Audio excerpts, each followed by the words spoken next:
sound totally at odds with her appearance. Sure, running a chain of shops is exactly how I see my life unfolding.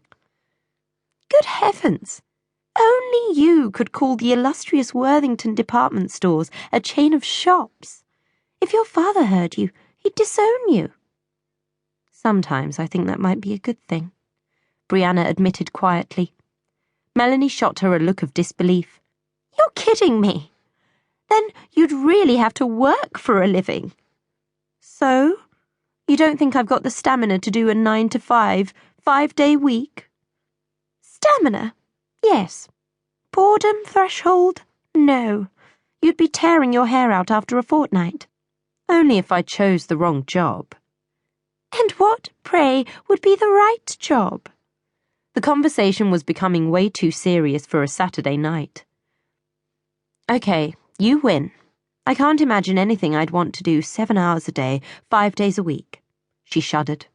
Taking a final puff of her cigarette, she crushed the stub under her 5-inch silver Jimmy Choos. Come on, my friend. Let's go back and party.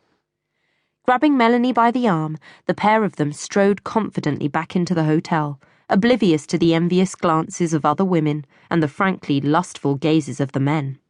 They both lived in a world where they were used to being pursued and adored. On entering the glittering ballroom once more, Brianna paused. There was Henry again, his eyes scanning the room. With a sinking feeling in her stomach, she guessed he was looking for her. Bugger.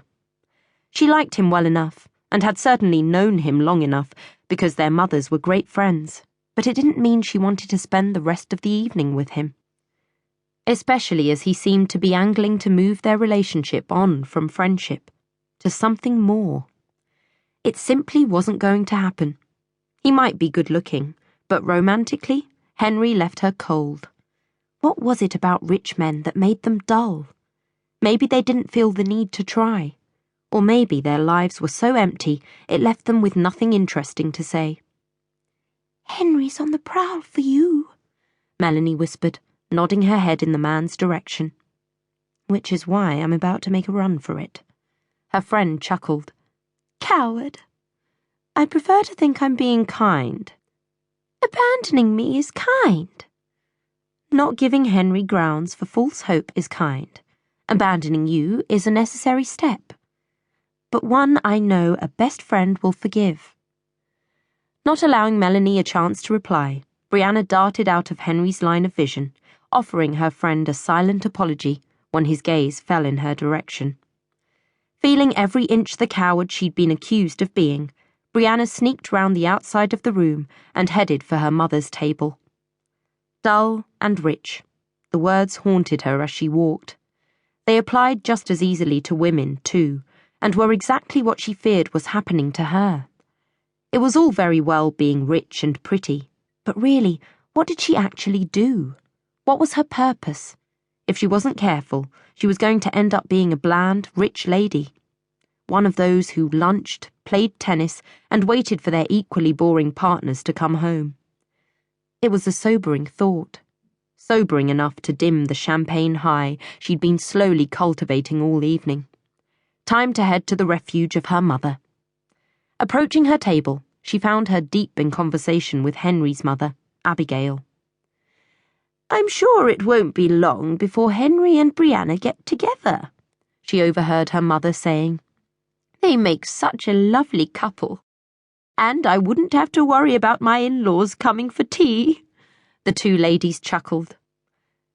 Anger fizzed up Brianna's spine, and her first instinct was to pull the two women apart and announce that hell would need to freeze over before she'd ever contemplate marrying Henry. But mid-stride, she halted. She was 26 years old enough to have learnt to curb her temper. Well, almost. So instead of rushing in with both feet, Brianna hung back, accepted a drink from a passing waiter, and let her anger cool. All her life she'd done as her parents had asked, sometimes going against her own wishes. She'd trooped off to ballet lessons when she'd rather have been learning to salsa. She'd struggled with the classical piano, although she'd wanted to rock the electric guitar. She'd even spent endless hours perfecting her topspin forehand.